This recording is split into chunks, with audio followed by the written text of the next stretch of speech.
This is the Rethink report. Let's break it down. For nearly 3 decades, Benjamin Bibi Netanyahu has been Israel's most dominant political figure, a master strategist, a political survivor, and the longest-serving prime minister in the country's history. But now, the man who built his legacy on power and control is facing the biggest challenge of his career: leaked police interrogations, secret negotiations with billionaires, a media empire allegedly manipulated to protect his rule. Netanyahu is accused of bribery, fraud, and breach of trust in 3 major corruption cases: Case 1000, Case 2000, and Case 4000. The stakes? If convicted, Netanyahu could face real prison time, something no sitting Israeli prime minister has ever experienced. So, how deep does the corruption go? What's inside the Bibi Files? And is this the moment that finally brings Netanyahu down? Let's break it all down. Before we examine the corruption cases, we need to understand how Netanyahu built his political empire. Born in 1949, Netanyahu was raised in both Israel and the United States.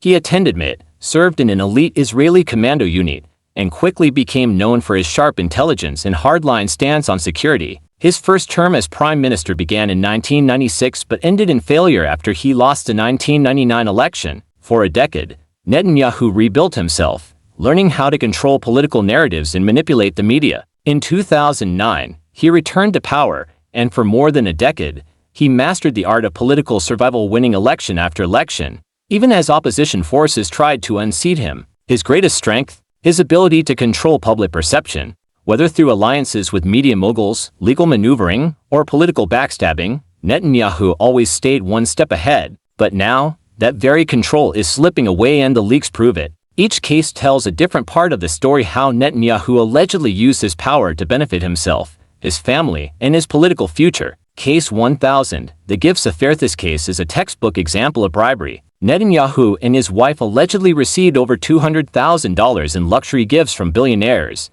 The key figures: Arnon Milchan, a Hollywood producer, and James Packer, an Australian billionaire. In return, Netanyahu allegedly pushed for policies that would financially benefit Milchan, including tax breaks and visa extensions. The evidence: leaked emails show Netanyahu's aides discussing expected deliveries of cigars and champagne. Testimony from Milchan's driver, confirming that the deliveries were regular and expected. Sarah, Netanyahu's personal assistant, claims she demanded luxury gifts like a royal family. Netanyahu's defense: he claims these were gifts between friends and not bribes. Case 2000, the media manipulation case. This case exposes Netanyahu's direct attempts to control Israeli media. At the center is a shocking secret recording of Netanyahu negotiating with Arnon Moses, the owner of Yedioth Ahronoth, Israel's largest newspaper. The deal? Moses allegedly offered positive news coverage in exchange for Netanyahu weakening his newspaper's biggest rival, Israel Hayom. The method? Netanyahu reportedly pushed for a law that would restrict Israel Hayom's reach, reducing its influence.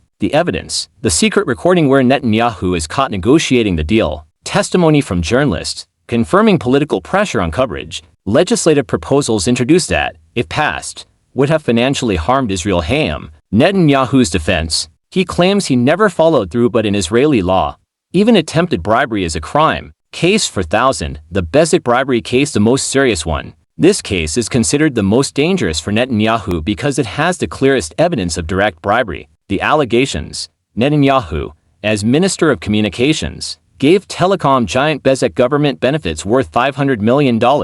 In return, Bezek's news site, Walla, allegedly provided biased coverage favoring Netanyahu. The evidence: emails and texts between Bezek executives and Netanyahu's office, instructing journalists to delete negative stories. Testimony from Bezek's former CEO, who turned state witness. Clear shifts in Walla's coverage before and after the alleged deal. This case isn't just about gifts or favors, it's about a prime minister trading government power for media control. If convicted, Netanyahu could face up to 10 years in prison. If acquitted, he could use this as proof of a political conspiracy against him. If the trials drag on, Israel's political system could remain gridlocked for years. So, what are the possible outcomes? A plea deal: Netanyahu resigns, but avoids prison. A full trial and conviction, sending him to prison for years. An acquittal, allowing Netanyahu to return to power stronger than before. How this trial could change Israel forever regardless of the outcome.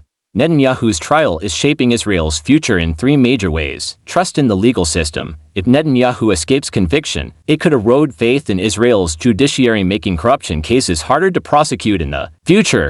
The Likud party's future: if Netanyahu is convicted, Likud may fracture, leading to a power struggle over who replaces him. Israel's international standing. A corruption scandal at the highest level could weaken Israel's global reputation and strain diplomatic relations. Follow Rethink report for the full story.